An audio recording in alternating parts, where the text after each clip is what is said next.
Morning, everybody. You wonder what this yucky looking mess is. It's actually quite delicious. Today we are making homemade banana bread.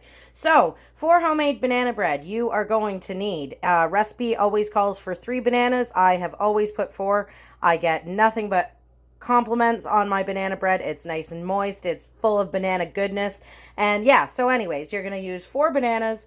You're going to add to that 4 bananas a half a teaspoon of vanilla, 2 teaspoons of milk or buttermilk. I just use regular milk.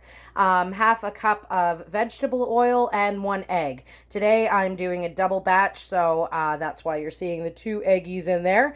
And I've put 8 bananas and, of course, doubled all the other ingredients. So that's what you're going to use for your wet ingredients.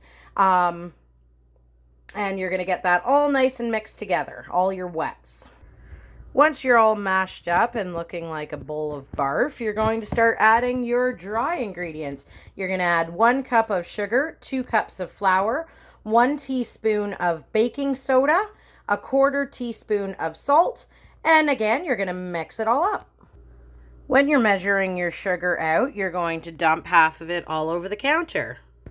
Now that you have all your dry ingredients in there and all of your sugar on the counter, of course, what a mess, you're going to mix it all up. Okay, so once you have your lovely batter all mixed up, it's going to look like this.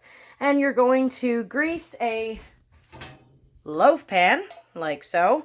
Sometimes if I'm making a double batch, I'll use like, I guess it's like the 8x10 sheet or whatever, like to make like a big slab of it, rather than making 2 small loaves. But anyways, you're going to use just a regular loaf pan. You're going to grease that loaf pan and you're going to preheat your oven to 325 degrees.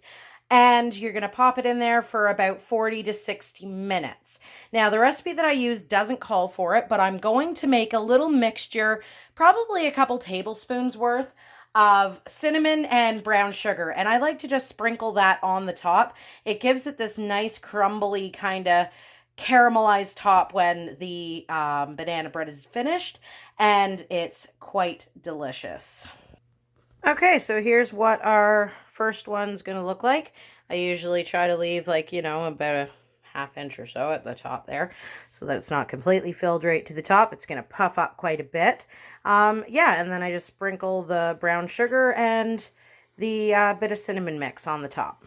And again, you're going to bake it at 325 in a greased loaf pan for 40 to 60 minutes. It just says 40 to 60 minutes because it depends on your oven and, of course, the pan that you use and that sort of thing. So yeah, also, another pro tip. I never use fresh rotten bananas off the counter, bruised bananas, whatever you call them. I always take those bruised bananas and I put them in the freezer first. They do something in there that just... it works. It gives you a lot more moister batter. Moister. I don't think that's a word. More moist of a batter. And it seems to make a sweeter, nicer banana bread that way. Well, that's a wrap, guys. Happy Mother's Day to all the moms out there, and have a great day.